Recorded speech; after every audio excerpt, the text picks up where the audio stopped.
Hello out there in TV land, and thank you for joining us on another riveting, exciting, show-stopping, exhilarating again episode of AGI Anthony and Greg. Used AI on that one. On intelligence.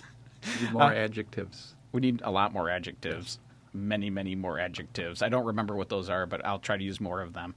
I'm Anthony Moggio, and of course, joining me, as always, is Greg the Terminator Prost. I like that one, too. Yeah, we're talking about Terminator today, and I kind of forgot about Arnold and the shows, and I guess there's some new Terminators that came out relatively recently-ish with some new characters and things. Is there a series? I think there might be a series. Or maybe it's a series. Somebody's talking about it, and I'm like, I don't know what you're talking about because I haven't seen it. But anyways, that is not why we're here today. So today, we are here to start off with some latest news on what's going on. And I think, in my view anyways, from what I've seen and heard, Kimi seems to be one of the biggest news shots, I think, kind of in the headlines that's going on right now. I like the moonshot comment there. So, first of all, we do have a guest today. We're trying our AI guest speaker here again. If you haven't checked out ChatGPT in the past week or so, they came out with a new voice system. We like talking to the programs as best we can here.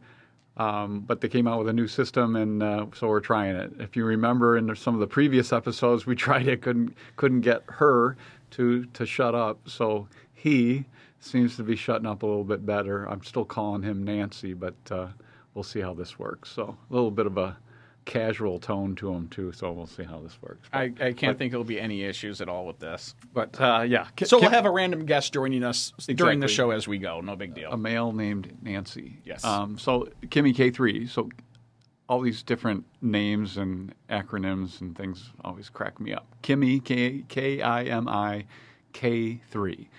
This was released by a company called Moonshot, which is a Chinese lab, actually, that came up with this program, and it's kind of blowing everybody away. So first, it's open source. I'll let Anthony talk about what that means. But secondly, it's cheaper. And third, they did it without having the types of chips that ChatGPT and Claude are using, and along with some of the others. So, we banned certain chips from going to China. So they're using their own chips and figuring out ways to make their computing power more efficient, not just cheaper to run, but also using less energy and being obviously more efficient in the chips that they're using, because they're coming up and competing pretty aggressively with Fable 5 and I think that's ChatGPT aggressive. 5.6, yeah. So yeah. So you have one of the things. It's pennies on the dollar. They have all these measurement things, right? And it's hard to measure because once you measure them once, then the next time they come out, they know how they're going to be measured, so they can game the system a little bit. Yeah. But in more than one modeling, this Kimi K3 showed up right up at the top with both those other programs that were sort of dominating. So, I don't know if it's completely what was their program last year? What's a DeepSeek moment? Oh, yeah. But when that popped up, I think DeepSeek just surprised people because they hadn't been thinking about this, but this should surprise people just as much and be that kind of a moment because they've caught up without having the same power behind it. So if they actually had the same chips, how much further ahead are they going to be? So we're kind of one of those where you have all the power, or you have all the materials to do all this, so maybe you sit back a little bit and let it run itself, because, hey, we're up here at the top while the guys behind you are working their butts off to catch up. And all of a sudden they build something that outcompetes us on efficiency. So that should scare everybody a little bit. Not, it's not the end of the world necessarily, but that, hey, there's still more competition, and we may not be able to keep ourselves on top going forward. But if we go back in all of history, and it could be just entrepreneurs, rivalries, I'm going to call it a rivalry, has spawned how many innovations and lifelong Lamborghini and Ferrari, for instance. You know, I mean, they made tractors, and now they're going to show him because he wouldn't let me buy for his car or something. Whatever. But Yeah. it's all. Yeah, thank you. See, that's exact. You're agreeing, Nancy. Don't speak, Nancy, until we speak to you. You keep saying something. Don't say anything yet. Crazy Nancy here. Just listen, Nancy. Just listen. So what's happened is, and this has been outspoken globally and very publicly, is that China does not want and really I'm surprised at how many other countries aren't, at least that I can find, trying to push it as hard to fight the U.S. I'm going to say fight the U.S., the rivalry side. Like we can't let the U.S. be number one in AI. A lot of them may say that, but nobody's really doing anything except for China. Now, I'm sure that is not a global one-size-fits-all, speech I'm making. Just my observations is really no one is fighting the models that the U.S. has. Either they can't or they're just not, especially in Europe. None of them will because everything has to be run off solar or whatever. But so you have China that's just has taken the stance of we are going to get and at least compete with the U.S. And so you have, and we've talked before about the subsidies, right? So if they use chips that are manufactured in China in the AI data centers, then they get discounted energy costs from the government, and they can build them faster. There's no rules. Like to build a data center here. Look what's going on in Michigan. We want moratoriums. We want no more of this and that. I mean, it's insanity. China, it's like, we need it, build it. And it'll be built in 5 days probably. And so there's a lot of components to it. So then when they've been watching, I have no doubt, the whole Mythos thing that we've talked about, that release and the cybersecurity implications and all that sort of stuff. So it wasn't surprising to me, the timing of what they did, right? So Anthropic and OpenAI, did they go public yet? I wasn't even following. They're trying to. Whatever the process is, I know they're doing that process. Right. And so you got these companies that are trying to push and become profitable, charge you for credits, try to get things kind of reeled in a little bit. And then here comes Moonshot, that is just like a giant middle finger to the U.S. AI tech giants, in basically releasing this. It's kind of like Linux, right? Like here's the tool, use it, read it, you do whatever you want. It's not on our servers. You're all worried. Like, no, take a tool, go run it on your own if you want. And that's an important point because companies want that. Oh, yes. If I'm going to put my information into an AI, I'd rather have it self-contained on my own servers, and that's what they're offering them with this open system. Exactly. And so this is as much of a shot across the bow as you can possibly get. This is like the first actionable item I've seen that they have directly said, we're in this. Now, in China, the companies traditionally, I may get the terminology wrong. I think it's distillation is what the term is. Yep. So they don't train their own models so much as they use the advanced models to train their models. Exactly. So they open up 100,000 accounts, and they just hit it with an inquiry. How did it respond? And then how it responded and all that, because as we mentioned about the algorithm and turning everything, anyways, we won't go down that road again, but they use those responses to then backwards train the models. Okay. Exactly. So they can speed it really quick up to the tweaking and training and other level. people can do this, like you're saying. Why isn't China doing? Why isn't European Union's doing this? Why isn't France doing this? Why isn't somebody else doing it? It's infinitely cheaper. All you're doing is sending a query to the other person's AI and then just taking it. But it is expensive, and you still got to have the infrastructure, and you still had to have a system that sort of built this way. But yes, they're good at stealing stuff. That was the unique part about Kimi. And that's one thing I was like, I don't use them because in government, I have used DeepSeek and Kimi, and I've used quite a few of them, but I don't daily use them because it just doesn't work. You can't. We're not allowed to, basically. So personal stuff I have just because I want to stay up to date on what is it that they're talking about and how does it work and is it nice and all that. So the two biggest thing, well, we'll go back. The one coolest feature that Kimi had was they launched a feature called Swarm.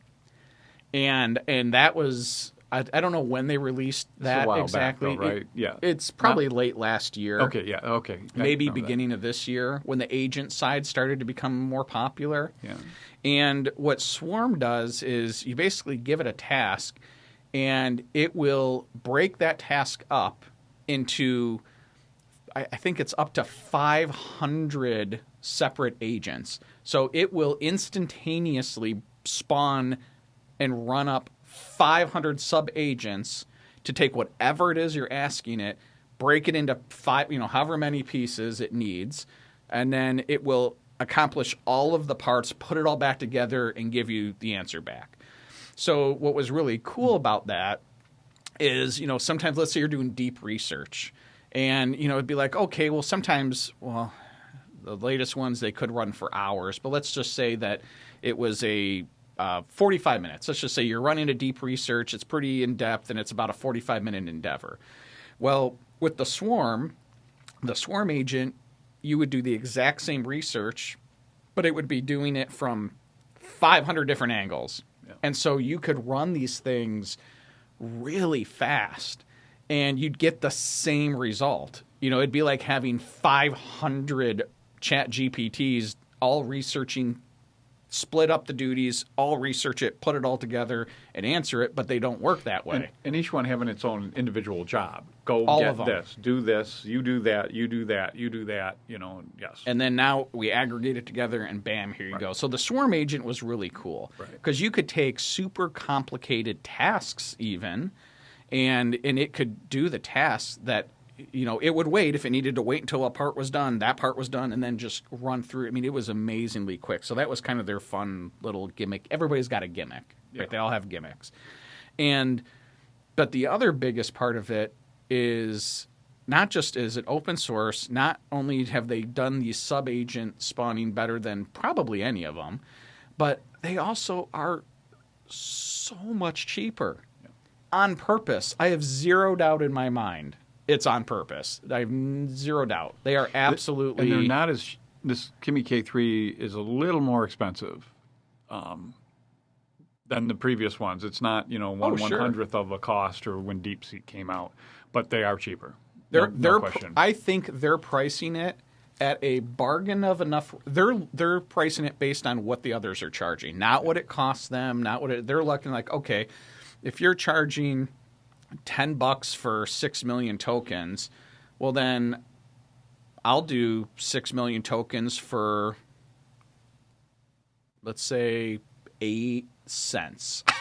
80 cents. I was trying to 20. It'll be some version. Down. Instead of $10, it'll be $2. It is always, and it's at that rate. Where, if it was like comparing, $8 to $10, you go, you know what, I'd rather just hang on to the extra $2. Yeah. I don't want it to go maybe in my business and stuff to China. But when it's the other way, when it's like, well, it costs, $2 instead of 10, and the result is I can't tell the difference, and it's really good, why am I paying $8 more? Right. I mean, it doesn't make any sense. And if you're just doing basic things as well, you're not so concerned. You're not doing deep research with it, right? What does that mean? And they have everything. But it's amazing. You mentioned the timing. So the timing comes at the time when Fable 5, this is Claude's Mythos level program that they released to the masses, that was toned down a little bit. You couldn't do the cybercrime things, but it was essentially the same system, gave it to us, took it away, gave it back, and then said, well, we're going to take it away again, and you're going to have to pay per token going forward here. That, all of a sudden, if you've looked at, if you're running them and you're running deep programs, all of a sudden your costs went up. So mine did. They surprised me more than once on that. Oh, yeah. And so you're like, and it wasn't a ton of money, but okay, $20 here, another $30 here. And so everybody said, oh, okay, this is how they're going to start trying to make money off this, right? They can't do ads very easily. They're going to start charging per token. And then Kimi K3 comes out and says, oh, by the way, we can do the same thing that Fable 5 does, much, much, much cheaper, and we're not going to charge you per token necessarily. Or if we do, it's going to be a lot cheaper. So that shot, a double whammy, the cheaper part coming at a time when these guys are trying to figure out how to make money. You mentioned the IPO, so they're trying to go public, both OpenAI with ChatGPT and Anthropic with Claude, and Fable. They're trying to do an IPO. I think Anthropic's a little bit of ahead on that note, but the big question is, just like SpaceX stock, how are these guys going to make money? It's all great. I'm getting involved in the AI themed stock here, and as a retail investor, they're going to split some out for me, and I'm going to be able to buy this, and people get all excited. But you might want to look at the fundamentals here and how these guys are going to make money.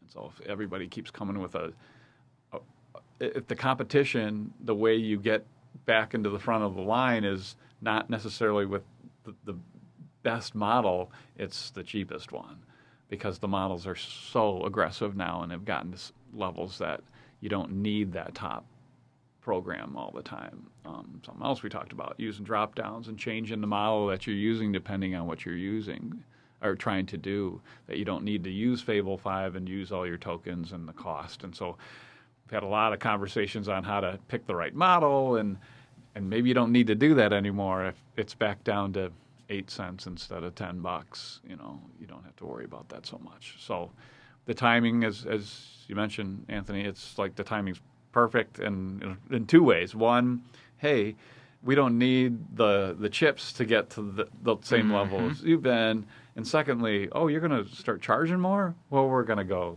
charge less. Oh, yeah. Yeah, it's just... It's just to tank it. It really is. I think like that the whole IPO thing, part of that is if you... we're going to call it economic warfare, I guess, right? Like you can do things that you can totally disrupt. I mean, could you imagine if, take this scenario to the extreme, all our stuff's better, it's open source, use it for free, do whatever you want, all this thing. Why no one will invest in, except the government, and the government can't hold every tech company afloat without, they could do whatever they want, I guess. We won't go that route either, but think of that disruption if they were able to pop that AI bubble, right? We have priced ourselves both with equipment, hardware, pricing, that there is absolutely no way you can ever turn a profit. You could just have your cost, the debt. You cannot do it. Now, what do you do? And we talked a little bit about this before. They're betting on curing cancer. They're betting on those massive leaps that they make money off of, not necessarily on compute, I don't think.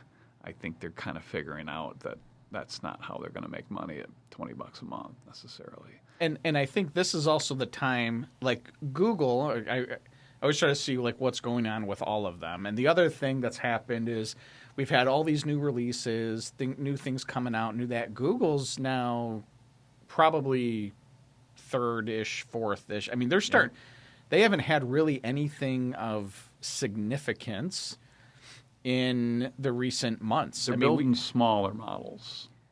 So those minis and that, I think, and maybe there's a reason for that to go in a wearable that's self-contained. Sure. Maybe there's a different reason. They need it for the glasses and the wearables and that. But it's just amazing to see, like, they're just like, kind of like, yeah, whatever, and they're just kind of in quiet mode. And I know I saw last week, they were having issues on, like, they had the new model, they wanted to release it, but it just wasn't different enough.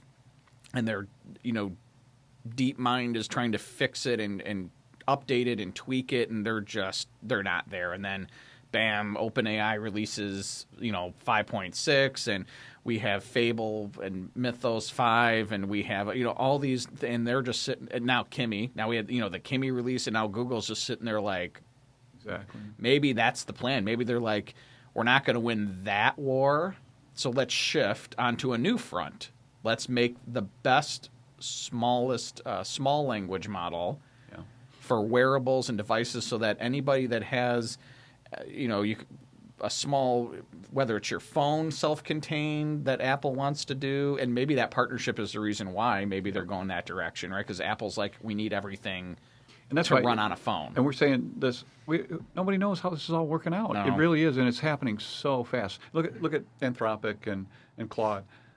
I mean, it didn't come out of nowhere, but kind of came out of nowhere to just dominate this, and just because of the coding part of it. So they got that start. So they were helping coders. They were the first one of their system was geared that way to help with the coding, and maybe some agent work as well.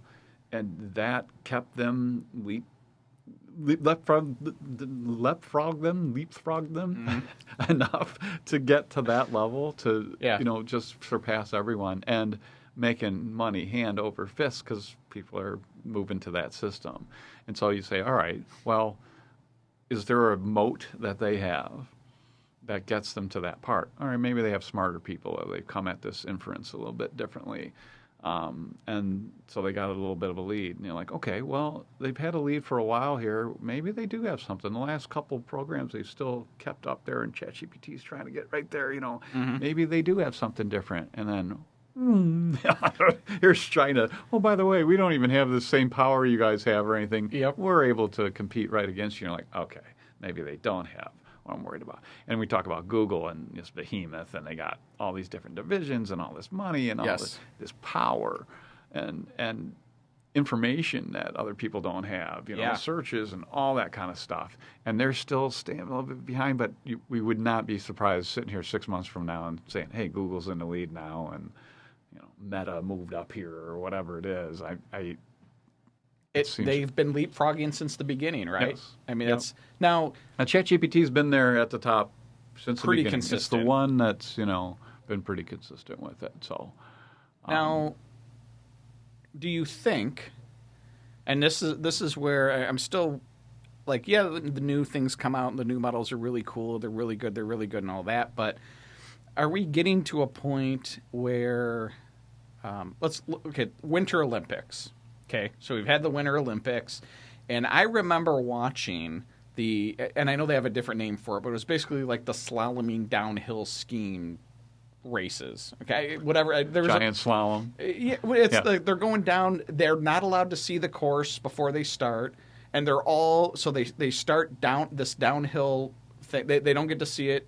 One at a time. One at a time. Yep, and they go down. So anyway, okay, I thought they have like a different. I'm pretty it's sure like they ran the super. It's like the Super G and all that. Yeah, but I thought they ran.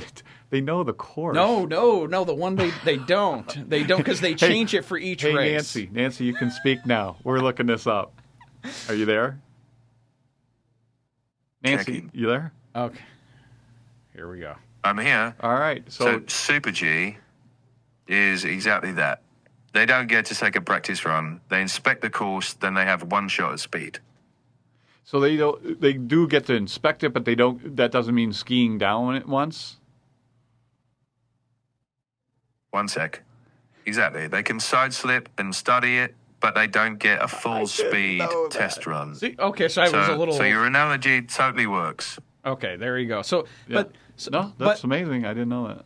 That's what I loved watching about it, and because you have these athletes, and I'm going to say, okay, each athlete is a different AI.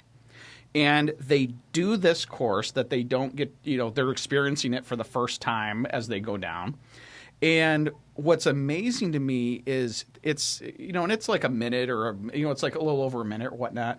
And you start ranking them all, and it's like they're all within like a couple seconds, right? So you have this long run. Except the ones that crash. Well, minus those, or I like where he finished the event with one ski, so he's like, I'm not stopping, so he just went down on one ski for the whole. But like they get through it, and I look at it and I go, how are you all like the top 10 are all within like 2 seconds? Like you're all apparently that is the plateau. Like there is no physical way to get any better because the variable's gone. Because you have so many people doing it. Yep. They're all so close. It's amazing. So I look and I go, is there anything on these models where they're going, we have gotten these to be so good that the cost of making it this much better doesn't really change anything. Okay, so I did it in 1 minute and 9 seconds versus 1 minute and 9.5. Does that mean the 1.9.5? Like, okay, you're not the best, but you were second or you were third, so why do I want to spend? And I agree, but you could say that about search back in the day. So how did Google come to dominate and even become the word, I Googled it. So they came out of nowhere. Everybody was using, don't speak yet, Nancy. Everybody's using, Netscape and Ask Jeeves. Ask Jeeves. I love Ask Jeeves. DuckDuckGo, I think, still around. Yeah, it is. But was that around back then? Oh, I don't know. Anyway, in Google, I remember AOL. reading an article, and it kind of went viral that Google. This is the way Google did their search, and it's the best one out there at the moment. And so everybody switched to Google. And if you didn't, like, just Google it. And you'd hear people say, what's Google? Oh, okay. And so everybody moved to Google. Right timing, right? And there were better search engines that came out after it. And it's like, no, this is good enough. This is like 99%, I'm good, and it's big enough, and everybody's using it. I know it's going to get better. I'm not going to change. So I think there's a certain amount of that. But who's that last Google? So these guys are all trying to be the Google. Yeah, what is it that you're saying, you know what, I don't need a better one than this. I'm done. This is good enough. It's got all my information. I don't need anything else. I think ChatGPT's got a little bit of a lead on that because it has so much information and memory of you. It helps a little bit, especially in people who that's all they've sort of been using, that they're not really testing too many things out. Not a power user. And so they're likely to stick with the one that's got their information as long as it keeps getting a little bit better. So I'm super curious about that. What grabs people that you'll hold on to it for the next 10 years? I think chat's pretty close to that. It seems like it, and I'm still worried about the company overall. I'm not so sure they're going to make it. They're going to fold into somebody else, but it seems that, have a little bit of lead. Yeah. Also with the pictures. So I have a lot of pictures that I've had it make. That flipped. And unbelievably. Cartoons and things like that. So I can go into my library and it's got tons of them. So I would think that I would reluctantly never get rid of my ChatGPT account, for $20 a month for the rest of my life. I would assume that. Claude's up there pretty high for me as well, but those seem like different things, uses. Yeah, and things that it can't do images. Yeah, and things that I can download it. Hey, that's great, and it's still mine. I don't necessarily need Claude to know that much about me with how I'm using it. So anyway, that's fascinating to me. How what are you going to keep? And so they have to know this. They saw what happened with search. Mm-hmm. So how do you grab everybody and be the last guy holding on to them? So no matter what comes, and you're keeping up with everything. You don't have to be the best all the time, but you're right there. So I think this Kimi K3 coming out at a time when Claude in particular is trying to raise prices is very purposeful. Yes.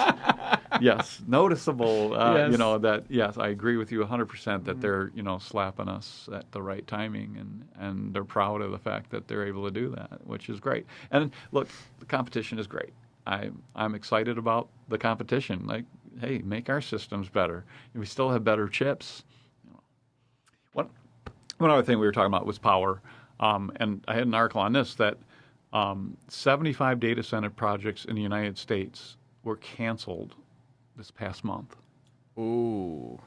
Worth about $130 billion. Not for lack of money, lack of material and resources and energy to do it. So guess what China has? And guess what they're really, really good at? Energy. Yeah, they are producing just massive amounts. You were joking about solar in Europe, but China's on the cutting edge of all this, green energy kind of things. So they have multiple different sources of energy. It's not just coal being shoved into something. And so they're not worried about it. No. If they need power, we have available coal, build a coal plant. Exactly. They'll just build it.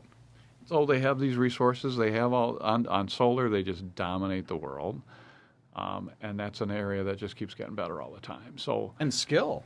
Yes. I mean, they've for how many decades and decades and generations, they're the ones that the electronics, their quality, Yes. what they build. There's a reason it's not built here. Yep. And all the materials costs are cheaper. It's not even a labor issue. We don't have the skill. It is amazing what they can do. And again, the material stuff. They make a lot of materials. If it's sitting right there and you don't have to transport it overseas, yep. All that, it's a lot cheaper for them. So they have that huge advantage. It's been sitting out there forever. And this is the first time I didn't realize that many data centers are not opening up because they don't have enough power. You can't build it if there's nothing there to power it. Yeah, exactly. So that's something that, as a country, we need to address as well. So I think it's this whole China thing's fascinating. They've been, nipping at us for forever, and they should have dominated in AI right off the bat. They have all the resources, and the fact that we were able to kind of fend them off and have the best chips has been pretty amazing, really. But if we lose that, they're just going to blow right past us. Mm-hmm. Resources that they have. So that's some crazy stuff, crazy week when we're not even talking about, the systems themselves and Fable 5 and, how cool it is. And I do think that, the average person doesn't need Fable 5. Let's just use that as an example, or ChatGPT 5.6. You don't necessarily need it for your day-to-day operations, and if you're just having it rewrite your emails, and, and we're going to talk about that in the second half. We're going to talk about some use cases and things. Yes. But I think most people are still excited about getting a new model. And they still think that, hey, it still hallucinated on me. 5.5 hallucinated on me. I asked one question and it said this. So I need 5.6. I need the better model because the models just aren't quite there yet. Mm. Well, I think as we get into agentic mode and... Definitely not a user error. Yeah, and if you're using it a lot more and you really run in your day, you're going to want the best one. I just want to give it the inquiry. It can pick its own model. I don't care. No, we talked about that last time, right? I agree with that's the direction I think. Yes. No, I haven't seen anyone do it yet. The closest was probably Perplexity because they use the inquiry to then figure out which model to send it to. Yeah. That's probably the closest one, but they're not an LLM. That's why. So, Altman, again, it just said something about that their next model is going to do that for you. Good. Automatically, and that it's more efficient on their end too. They want every time you say please or add those words, it's just a killer for them, right? It's extra tokens they got to process. That'd be nice. Yeah, they're going to take over. They're going to see how many times token 86, which is please and thank you, got put into that model, and whether you're a good social scoring. I still throw it in there. I'm not saying I don't. They just don't want you to, so they're looking for efficiencies themselves. So. Oh my gosh! Does Nancy have any closing remarks about our thing? Should we check in? Nancy, what do you think about the conversation? Did we get anything wrong? Nancy, you there? Hey, I'm asking you. AI, talk to me. Did we lose Nancy? Did I lose you? You talked to us just a little bit ago. I know, we were doing so well. That's the state of the technology right now. Keep trying to do this. Yeah, it died. Someday. Nancy, you died on us. How much were you listening to that conversation? Can you summarize some of our conversation? Sure. You were talking about how people often stick with just good enough tools like Google once everyone else does. And that ties into how different levels of AI usage vary. Yeah, so tell us what you think is going to happen. Well, okay, so if we look at typical adoption patterns, most folks start with simple Q&A or drafting help. Then they move to small data tasks like summarizing meeting notes, cleaning up spreadsheets, and then maybe simple graphs. A smaller, more adventurous group goes into process automation, like regular report generation. You're going way too slow, man. We're on a podcast here. You got to speed this up. What's your bottom line? Bottom line, most stay at basic productivity. A few climb to workflow automation, and very few reach strategic use like decision support or custom assistance, right? The blockers are habit, trust, and missing training. All right. Okay. So, Nancy, if you had one message for the world, one message, what is your message?